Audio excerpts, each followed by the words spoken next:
Je ne sais pas si vous lisez des biographies pendant vos vacances.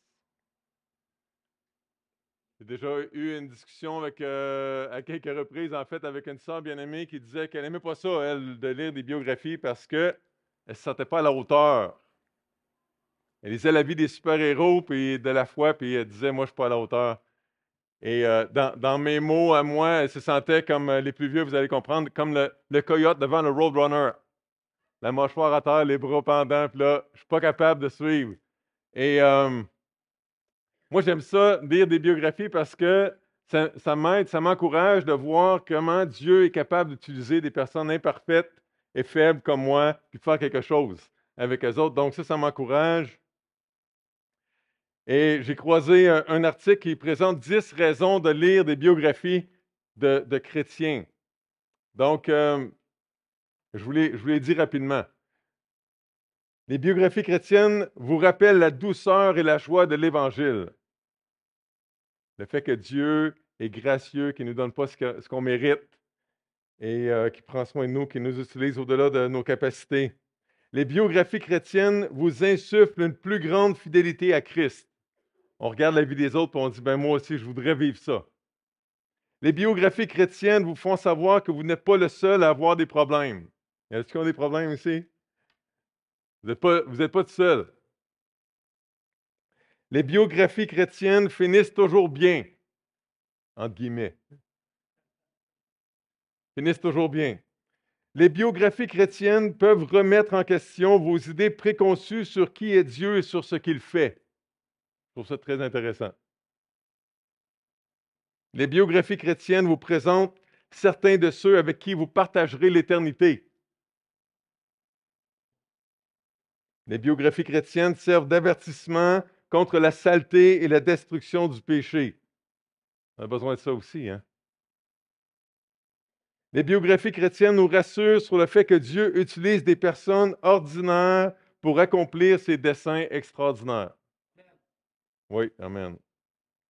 Les biographies chrétiennes nous montrent que Dieu, qui a œuvré dans le passé, est toujours à l'œuvre dans le présent. Ce n'est pas juste dans la Bible que Dieu était au travail encore aujourd'hui. Et finalement, les biographies chrétiennes nous font comprendre à quel point notre Dieu est puissant. Donc, je vous encourage à en lire des biographies chrétiennes. J'en ai plusieurs. Peut-être le quart de ma tablette en français, le trois quarts en anglais. Vous pouvez venir me voir cette semaine. Donc, on trouve dans les biographies des hommes et des femmes de Dieu des choses à imiter et des choses à éviter. Et là, ça nous encourage, ça nous aide. Comme quand on lit des textes bibliques. Quand on lit des textes bibliques, on dit, est-ce que je dois imiter ça? Ou est-ce que je dois éviter ça? Et j'aimerais ça vous inviter à tourner dans Acte 6 ce matin. Et on va regarder un court épisode de la vie d'Étienne, une courte biographie d'Étienne.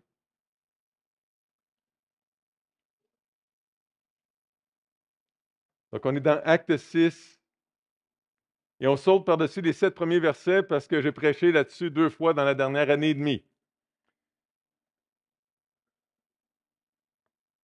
Donc, Acte 6,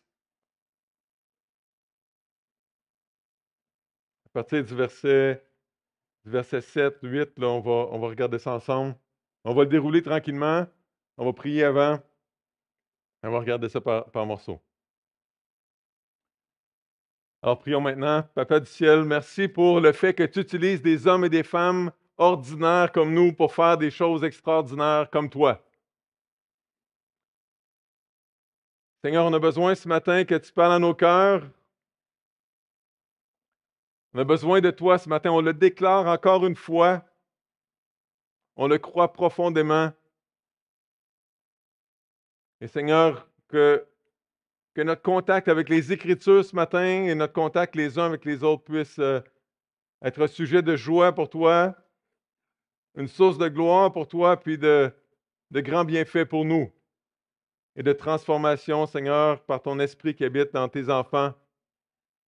Et appelle ce matin ceux qui ne te connaissent pas, te prie, au nom du Seigneur Jésus, ton Fils. Amen.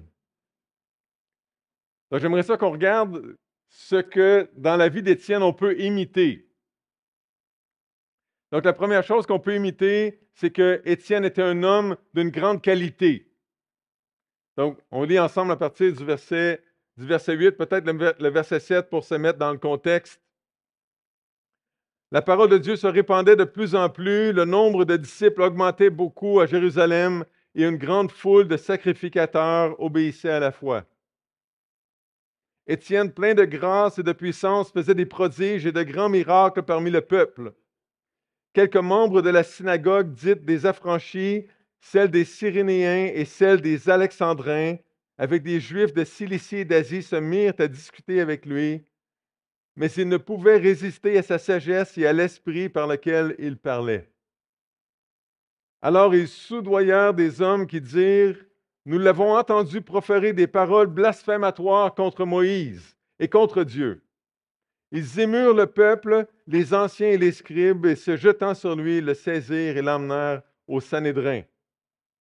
Ils produisirent de faux témoins qui dirent, « Cet homme ne cesse de proférer des paroles contre le lieu saint et contre la loi, car nous l'avons entendu dire que Jésus, ce Nazaréen, détruira ce lieu et changera les coutumes que Moïse nous a données. » Tous ceux qui siégeaient au Sanhédrin, ayant fixé les regards sur Étienne, son visage leur parut comme celui d'un ange. Qu'on arrête là pour maintenant.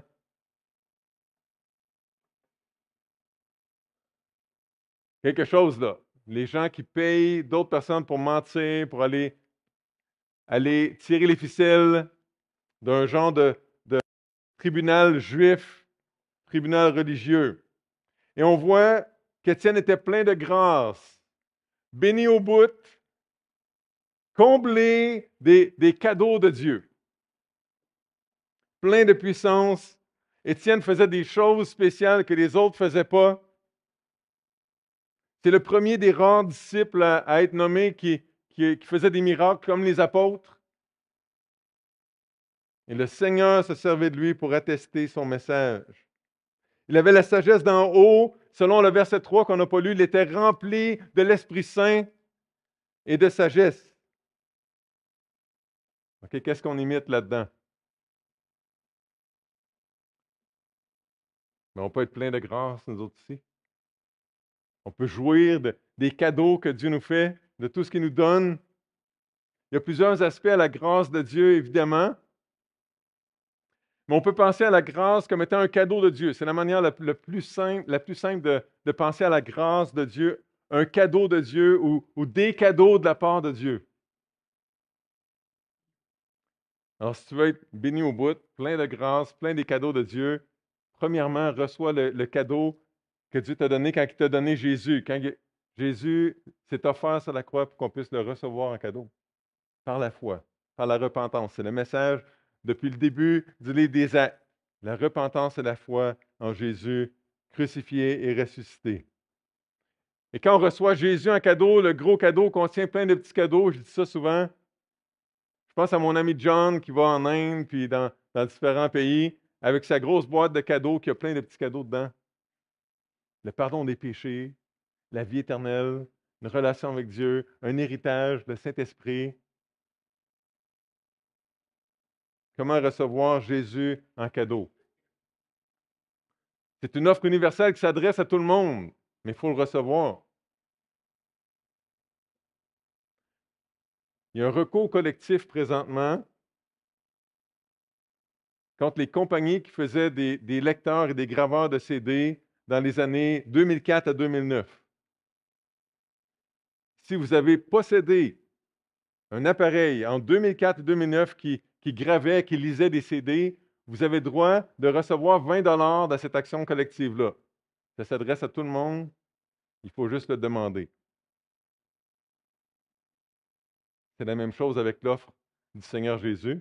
Ça s'adresse à tout le monde. Il faut juste avoir le prérequis d'être un pécheur qui comprend qu'il est séparé de Dieu à cause de son péché. Et là, on dit, moi, je veux bénéficier de cette offre-là. Il faut cocher la case. Prouver qu'on n'est pas un robot. Non, c'est pas vrai. Dire, oui, je veux bénéficier de cette offre-là. Si vous avez votre 20 $, vous m'inviterez à prendre un café. Le Père t'offre Jésus en cadeau Tu as besoin de comprendre, oui, je suis pécheur, oui, j'ai besoin de lui. Je veux changer. Je veux pas rester comme ça. Jésus, c'est pas quelque chose qu'on ajoute. C'est que, c'est quelqu'un qui vient nous transformer profondément, qui nous aime comme on est, mais qui ne veut pas nous laisser comme ça. Il faut accepter d'être prêt, il faut être prêt à changer, là. Et de dire, oui, je me repens, je change de direction, je place ma confiance en Jésus, je veux recevoir ce cadeau-là pour avoir tous les autres cadeaux qui viennent avec.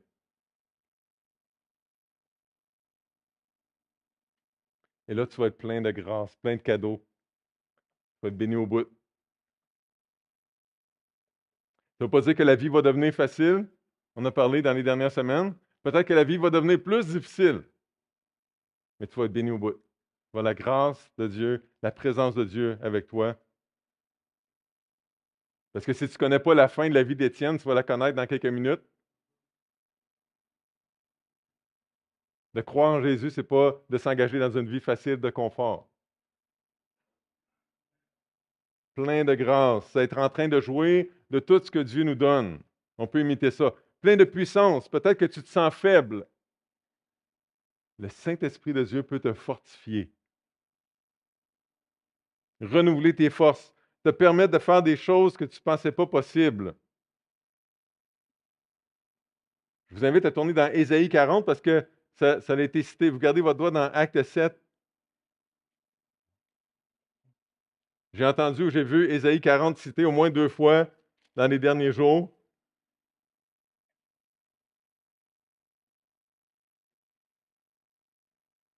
Des fois, on chante ces paroles-là.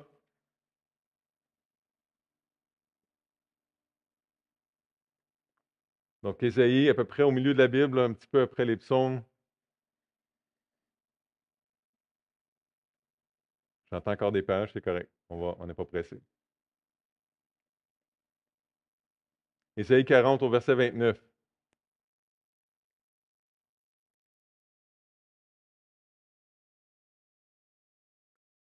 Mettons qu'on commence au verset 28. Ne le sais-tu pas, ne l'as-tu pas appris?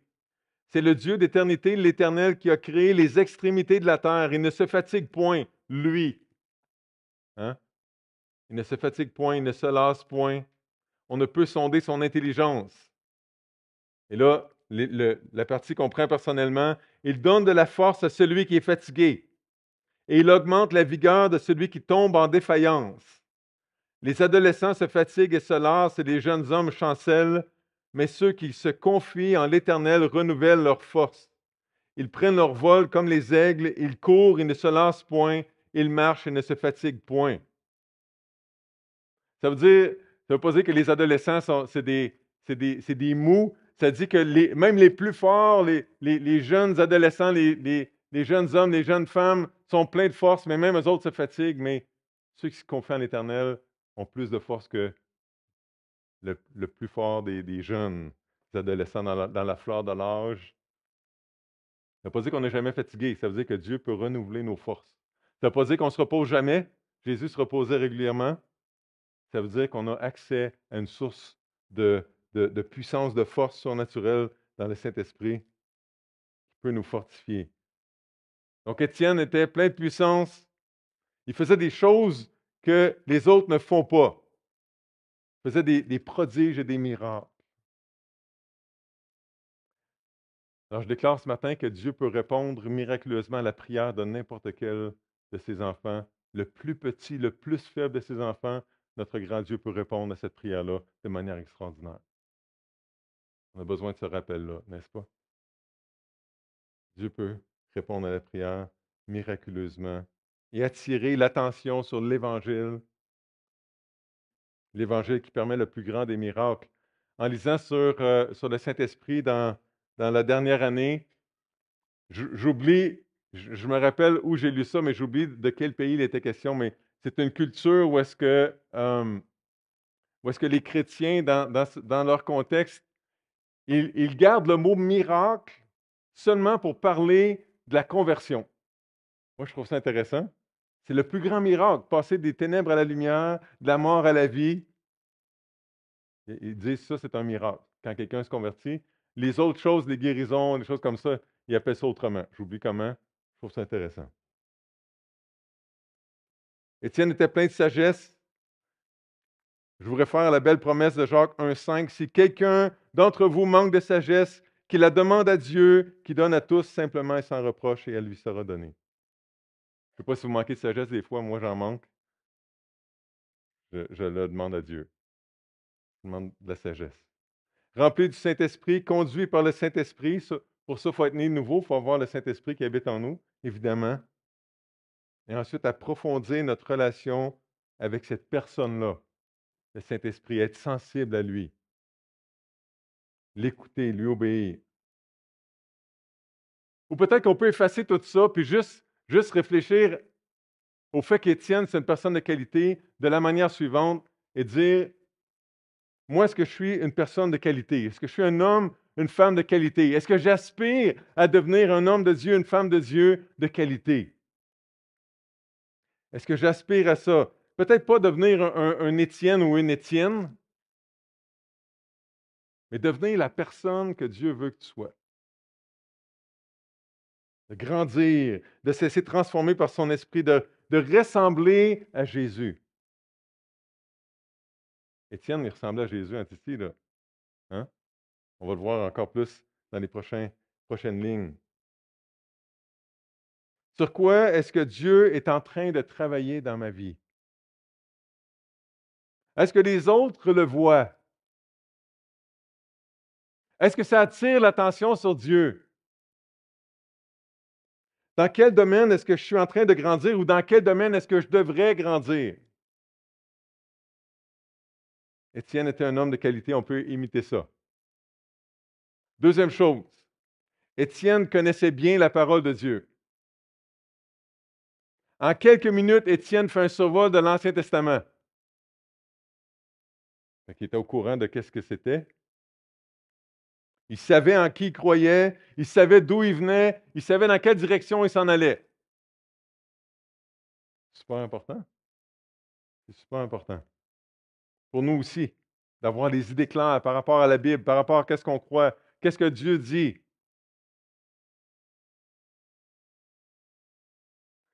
De comprendre le fil conducteur de toute la Bible, le Seigneur Jésus, sacrifié à la croix et ressuscité, le roi des rois, le Seigneur des seigneurs.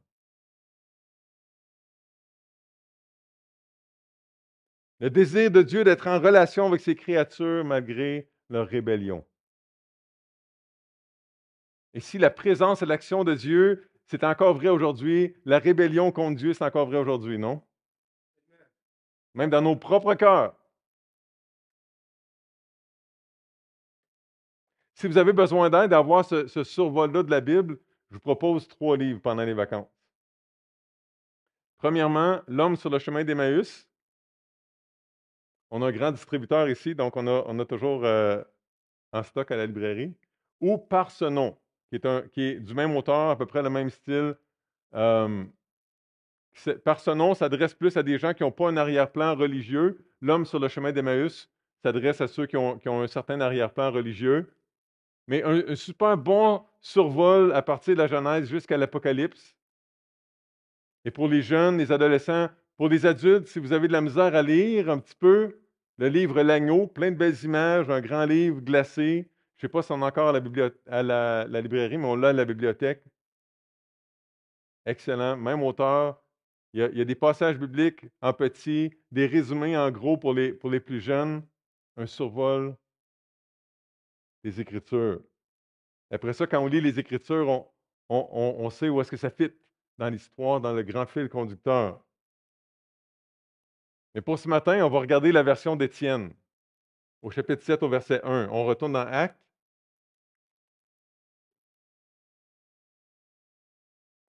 Donc, Acte 7, au verset 1, c'est ici le moment où est-ce que je dis merci à ceux qui ont pensé à m'amener une bouteille d'eau.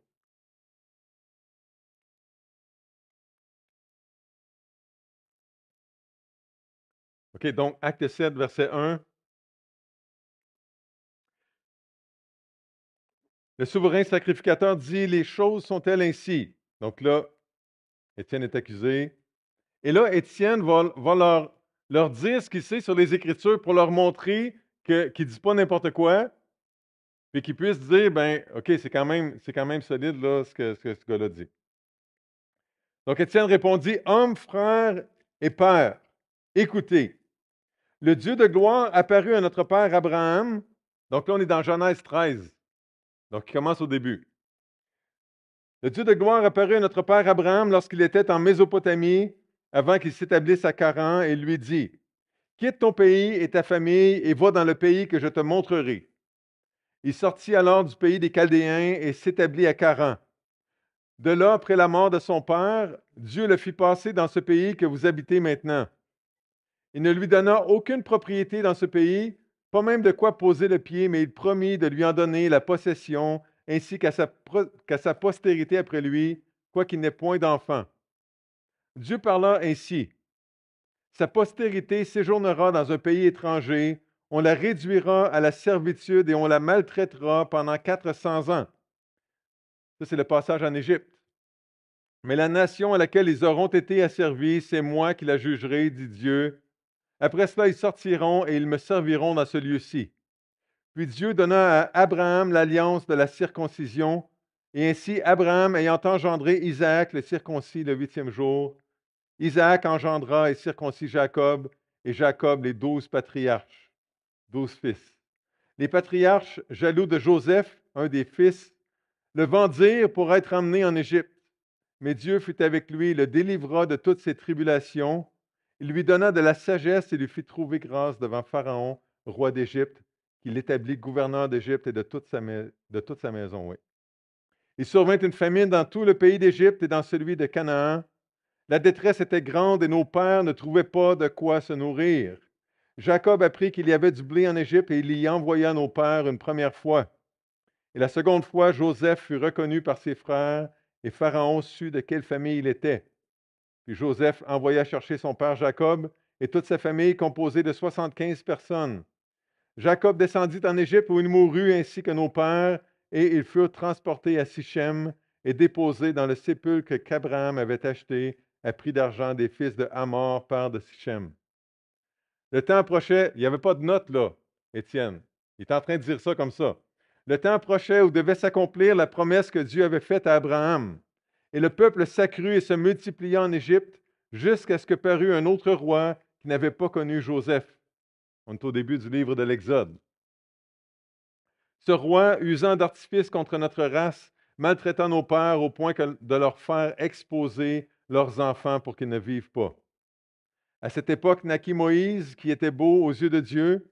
Il fut nourri 3 mois dans la maison de son père, et quand il eut été exposé, la fille de Pharaon le recueillit et l'éleva comme son fils. Moïse fut instruit dans toute la sagesse des Égyptiens, et il était puissant en parole et en œuvre.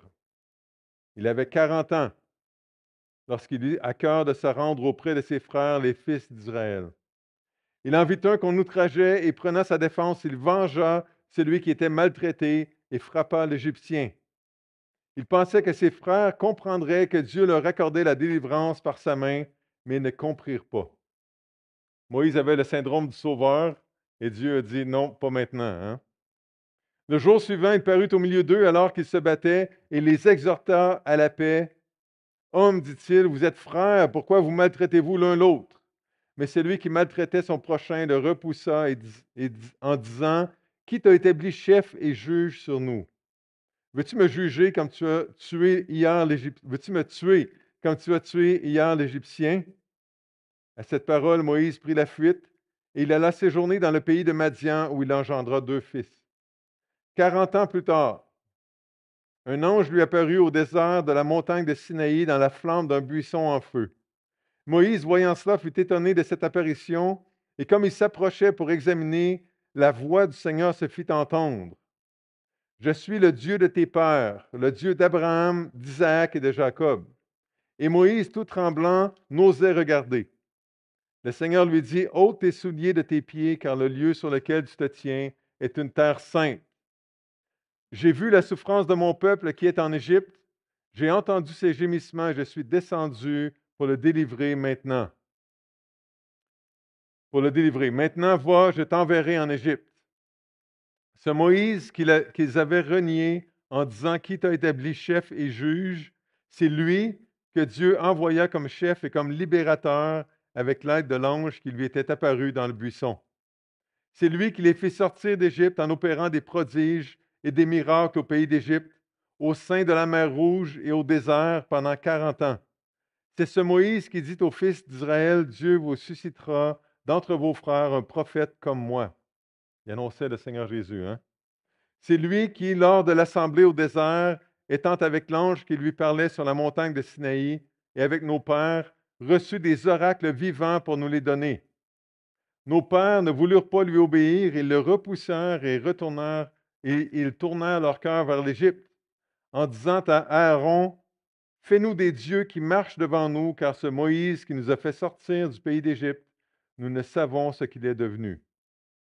Et en ces jours-là, ils firent un veau, ils offrirent un sacrifice à l'idole et se réjouirent de l'œuvre de leurs mains. Quelle folie, hein?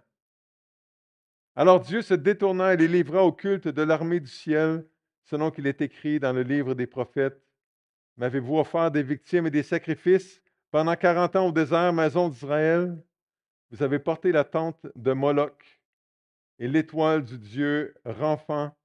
Ces images que vous avez faites pour les adorer, aussi vous transporterai-je au-delà de Babylone. Fin de la citation. Nos pères avaient au désert le tabernacle du témoignage, comme l'avait ordonné celui qui dit à Moïse de le faire d'après le modèle qu'il avait vu.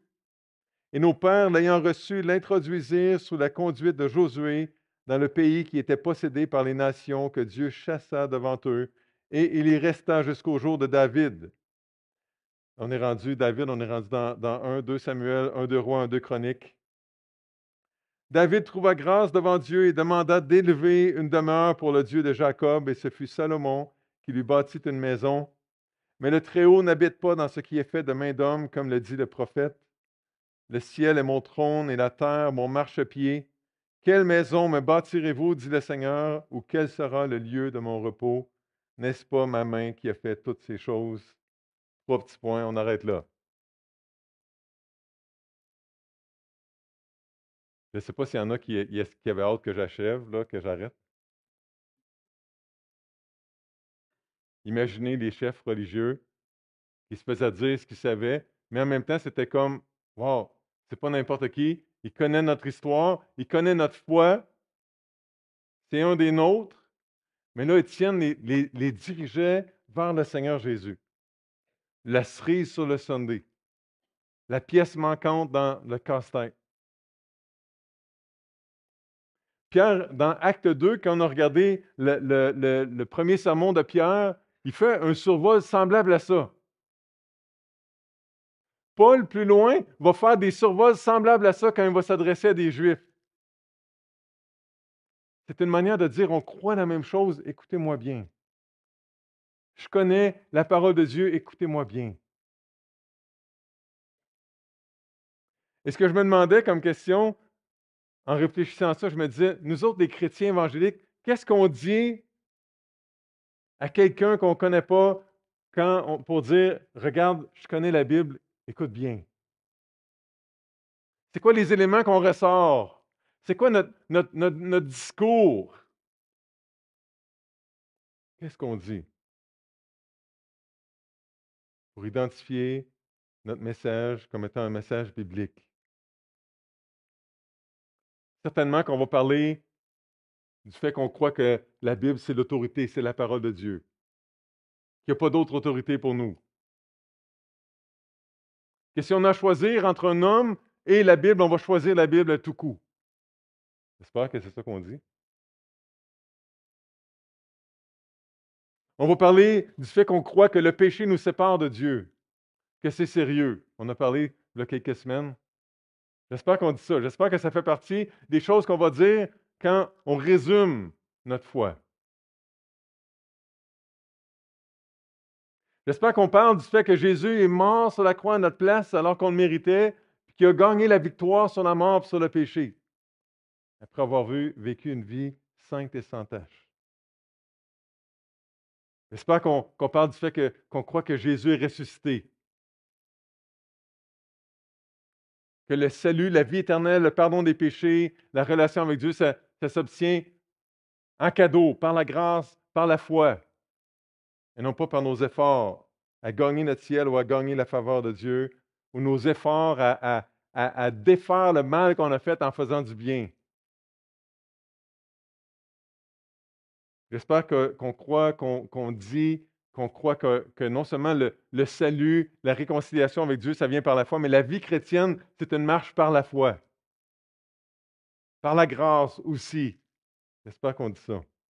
Sous la direction de l'Esprit de Jésus, par sa puissance.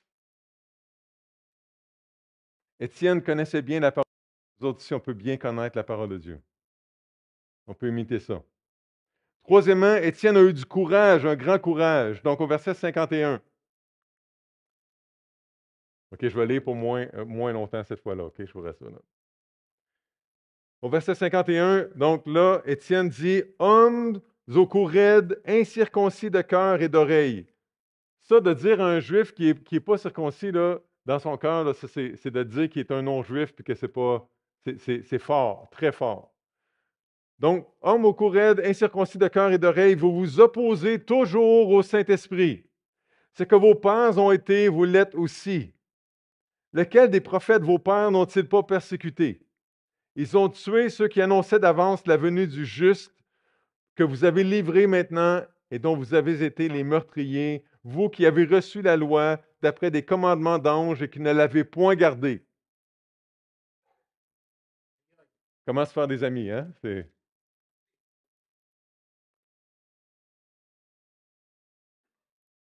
Écoutez-moi bien.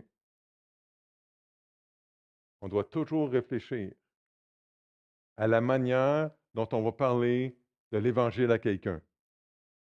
On doit toujours réfléchir, puis regarder, penser qu'est-ce que la personne a besoin d'entendre, puis chercher à être sensible à qu'est-ce que l'Esprit veut dire à cette personne-là. Et tantôt, l'Esprit va nous diriger d'une manière, tantôt d'une autre. Et ici, Étienne a choisi l'affrontement. Je nous mets en garde de toujours utiliser cette méthode-là. Mais c'est important de savoir que ça fait partie du coffre d'outils, n'est-ce pas? Avec certaines personnes, si Dieu dirige comme ça. Le Seigneur Jésus a dit des paroles semblables à ça à différents moments, n'est-ce pas? À moins que je me trompe. À moins que je me trompe, le Seigneur Jésus, quand il a utilisé des paroles dures comme ça, c'était toujours avec des gens qui savaient ou qui devaient savoir et qui étaient hypocrites et qui cherchaient à détourner la parole de Dieu pour lui faire dire qu'est-ce qu'il voulait. Ce pas des gens qui vivaient dans le péché, ce pas des gens qui étaient des gens de mauvaise vie, tout ça. Jésus n'était pas si dur que ça avec les autres. C'était des gens religieux qui essayaient de détourner des Écritures à leur avantage, à leur honneur pour s'élever puis avoir la gloire, tout ça. Pour avoir le contrôle. Hein? Donc, si vous avez parlé à quelqu'un sur le ton d'Étienne, j'espère que vous avez bien réfléchi. J'espère que c'est Dieu qui vous dirige. J'espère que les motifs à l'intérieur de votre cœur sont bons. J'espère que vous faites ça vraiment par amour. Parce que si vous êtes dur avec les gens à qui vous parlez de l'Évangile, parce que vous êtes amer, parce que vous êtes en colère, parce que vous êtes frustré, je pense que vous annulez votre message, vous êtes mieux de ne pas parler. Et ça va évangéliser plus que de dire une chose puis de vivre quelque chose d'autre dans votre cœur. Mais si l'Esprit nous amène à ça et que c'est ça que les gens ont besoin d'entendre, ben, augmentons un petit peu la chaleur comme Étienne si c'est nécessaire. Vous comprenez ce que j'essaie de dire de façon nuancée ce matin? On ne part pas comme des Étienne un matin puis on n'aborde pas tout le monde qu'on rencontre sur ce ton-là. Là. Mais ouvrons la bouche avec courage. C'est ça le message de dimanche dernier. Puis Étienne, c'est un bon exemple. On peut imiter ça. Avoir du courage. Ça va? Quatrièmement, Étienne a vécu à l'intérieur de la souveraineté de Dieu. Silvio, on vit tous à l'intérieur de la souveraineté de Dieu. Ben, amen, c'est ça, c'est vrai. C'est pas dur à imiter, mais il faut être conscient, par exemple, de ça. Donc, verset 57.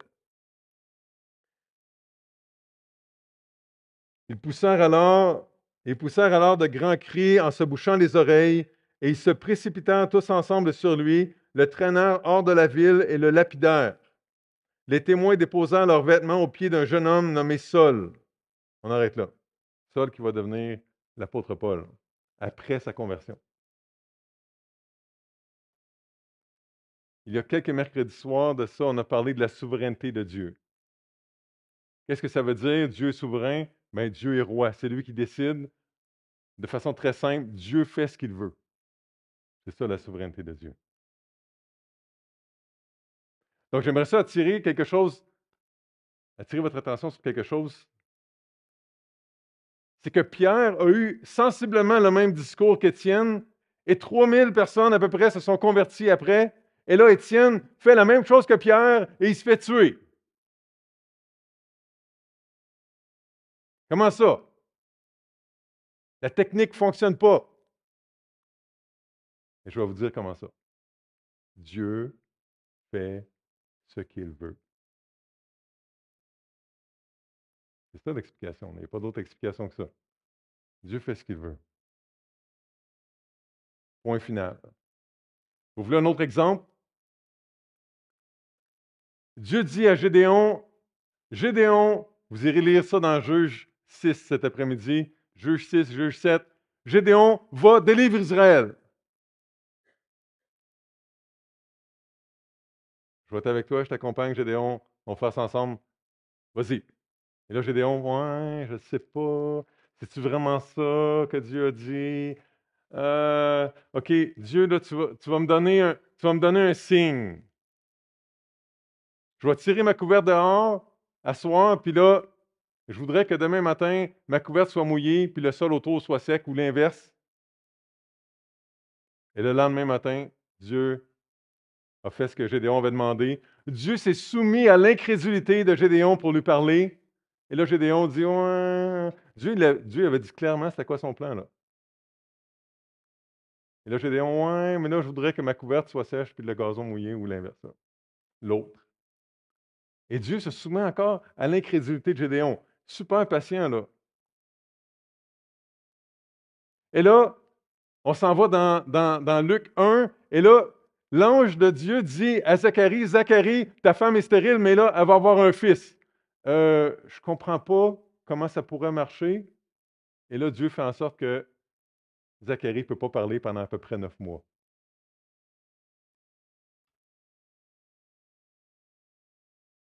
Dieu fait ce qu'il veut. Point final. À la fin de l'évangile de Jean, Jésus dit à Pierre, Pierre, tu vas vivre vieux, mais tu n'aimeras pas vraiment ça. Qu'est-ce qui va se passer à la fin de ta vie? Tu vas mourir de manière qui ne sera pas trop fun. Pour m'honorer. Et là, Pierre dit, ouais, mais lui, il pointe vers Jean. Et là, Jésus dit, si je veux qu'il demeure jusqu'à ce que je vienne, que t'importe, toi, suis-moi. Là, il est parti de toutes sortes de rumeurs. Mais Jésus est en train de dire à Pierre, Pierre, c'est pas tes affaires, je fais ce que je veux. Toi, viens. Laisse faire Jean. Un tel a un cancer, puis meurt. Un tel a un cancer, puis guérit. Puis un autre n'a pas de cancer jamais. Dieu fait ce qu'il veut. Un enfant a une jeunesse sans histoire. L'autre a une maladie grave. Un autre a un accident grave. Un autre enfant perd son parent. Un parent, deux parents. Un autre se fait intimider à l'école. Un autre, un autre, un autre, un autre. Dieu fait ce qu'il veut. Un adolescent marche dans les voies de Dieu rempli de sagesse. Un autre marche dans les voies du monde rempli de folie. Est-ce que c'est une mesure des parents qu'ils ont eue? Pas nécessairement, mais une mesure de la souveraineté de Dieu. Hein? Faisons notre possible, les parents, là, on se comprend. Mais au bout de la ligne, ça dépend pas juste de nous. C'est plein d'affaires. Un travailleur perd son travail, l'autre garde son travail, l'autre reçoit une promotion. Dieu fait ce qu'il veut. On peut continuer, là. Hein? Alors, on ne parlera pas des autres, on va juste parler de nous autres, là. Je ne sais pas tout ce que vous vivez, là. Mais je veux juste vous dire que pour nous autres ici, c'est vrai, Dieu fait ce qu'il veut. Et quand tu penses à ta situation, tu n'es pas obligé de comprendre, mais tu peux comprendre que Dieu fait ce qu'il veut. Et l'histoire n'est pas terminée. L'histoire n'est pas terminée. Dieu n'a pas de compte à nous rendre. Et la mort d'Étienne faisait partie du plan de Dieu. On va voir ça plus tard, mais Étienne, lui, n'a pas eu l'occasion de voir qu'est-ce que Dieu allait faire ensuite. Il a juste eu l'occasion de l'accepter et de croire. Donc, nous aussi, on peut accepter et croire que Dieu est souverain, que Dieu fait ce qu'il veut. Et que c'est bon, ce que Dieu fait. Cinquièmement, Étienne a bénéficié de la grâce de Dieu au verset 54.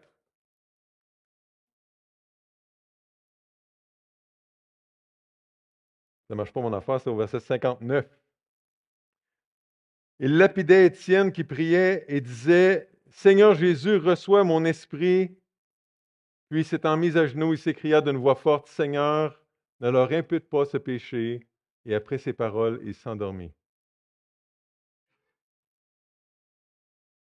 En fait, je sais pourquoi j'avais écrit 54, c'est parce que j'avais écrit au départ 54, 55, 59, 60, parce que regardez au verset 55, Étienne, rempli du Saint-Esprit et fixant les regards vers le ciel, vit la gloire de Dieu et Jésus debout à la droite de Dieu.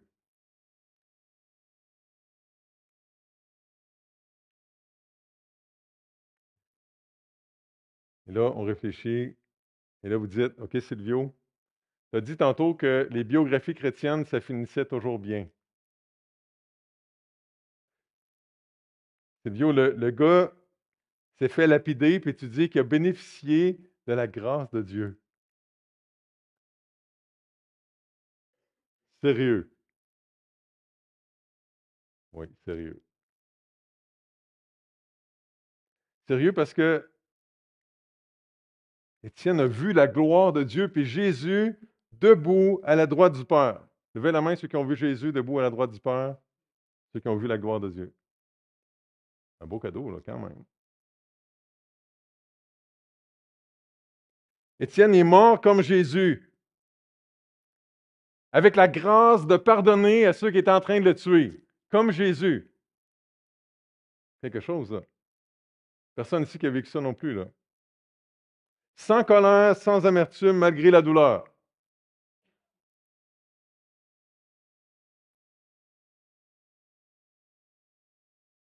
Puis on pourrait dire, il est mort rapidement, sans avoir souffert pendant des années. Étienne a bénéficié de la grâce de Dieu. Et souvent, quand on est dans l'épreuve, on regarde notre douleur, notre souffrance, notre problème. On regarde ce qu'on n'a pas plutôt que de voir ce qu'on a. C'est vrai? Et qu'est-ce qu'on a? Ben, on a la présence de Dieu, la douce présence de Dieu. On a la présence des autres. On a la paix à l'intérieur, l'espérance, la force qui vient d'en haut. Donc, surveillons les indices de la grâce de Dieu dans nos vies.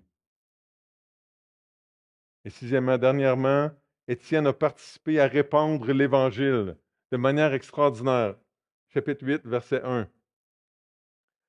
Saul avait approuvé le meurtre d'Étienne. Il y eut ce jour-là une grande persécution contre l'Église de Jérusalem. Et tous, excepté les apôtres, se dispersèrent dans les contrées de la Judée et de la Samarie.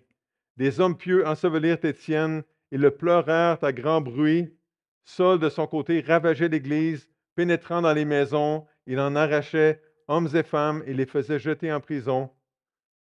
Et regardez ça, la beauté du verset 4. Ceux qui avaient été dispersés allaient de lieu en lieu annonçant la bonne nouvelle de la parole.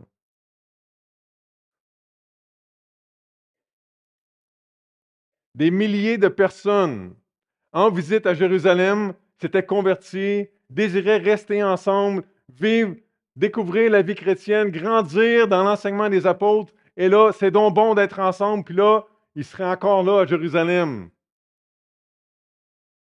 Ça aurait été la deuxième tour de Babel. Alors Dieu, dans sa grande sagesse, a permis cette persécution-là, et Étienne, ça a été le premier de plusieurs pour disperser le message. En dispersant les chrétiens, on disperse le message, n'est-ce pas?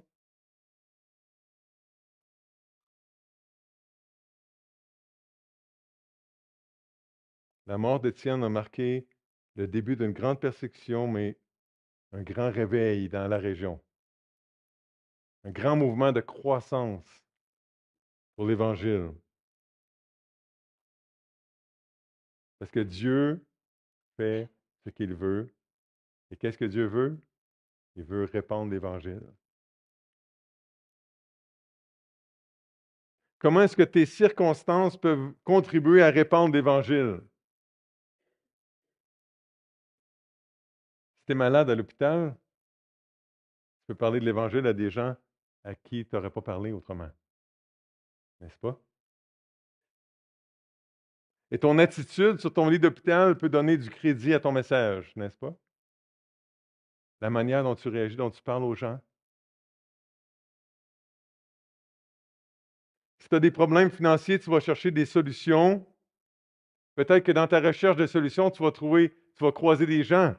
Puis ton attitude, puis ton raisonnement, ton bon raisonnement biblique va te permettre de parler de l'Évangile, puis d'approuver, d'appuyer l'Évangile. Si tu changes de travail, si ton enfant a un problème à l'école, tu as des rencontres avec le personnel à l'école, si tu es en grande remise en question, puis tu demandes conseil à différentes personnes, si tu t'inquiètes de ton avenir, si tu te sens seul, etc., toutes des situations qui vont te pousser à être en contact avec des personnes, et ta manière de penser, d'agir va appuyer ton message. Dieu a permis ta situation, alors fais-lui confiance. Dieu a un plan, tu n'es pas obligé de le comprendre. Pas obligé de le comprendre. Étienne ne comprenait pas le plan. Comment est-ce que ta situation peut contribuer à l'annonce de l'Évangile?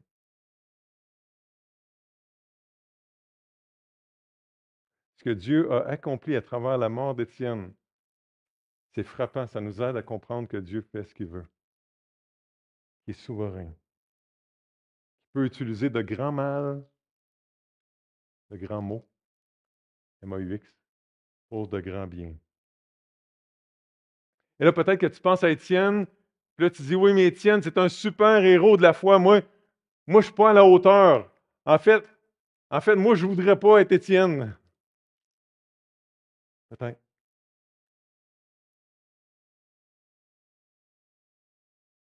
Mais comment est-ce que tu peux te laisser inspirer par Étienne pour continuer à être et à devenir la personne que Dieu veut que tu sois? Donc, moi, je n'ai pas besoin d'être Étienne, j'ai besoin d'être Silvio. Pas besoin d'être quelqu'un d'autre.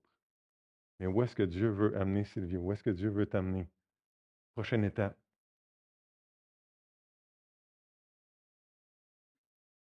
On prie. Ça va?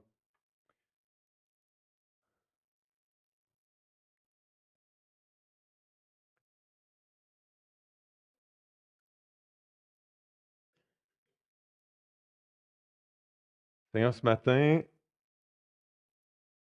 on pense à Étienne. On pense à ce qui s'est passé il y a quelques milliers d'années. Et on n'a pas le choix de dire que c'était tout un homme de Dieu. Un homme de qualité qui connaissait ta parole, qui avait une foi vivante dans le Seigneur Jésus.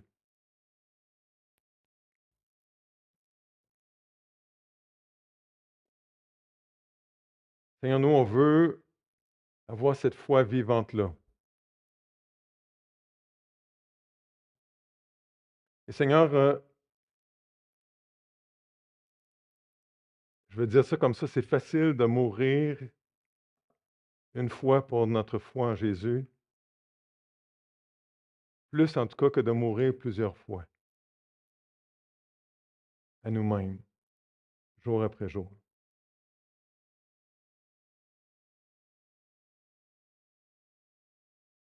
Peux-tu nous aider à voir ton action dans nos vies, à voir ta grâce dans les choses difficiles qu'on est en train de vivre, chacun des choses différentes? Veux-tu nous aider à te faire confiance? Veux-tu nous aider à te donner la permission? Tu n'as pas besoin de notre permission, tu fais ce que tu veux, mais Seigneur, veux-tu nous aider comme tes enfants à coopérer avec toi dans ce que tu fais, même si on ne comprend pas?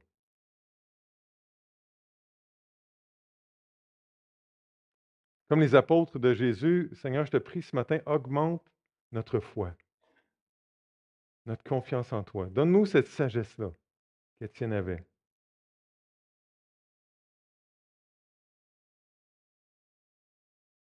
Et Seigneur, qu'on soit une source de joie pour toi et que toi, tu sois une source de joie pour nous, peu importe ce qu'on est en train de vivre. Et on te prie ce matin au nom du Seigneur Jésus. Amen.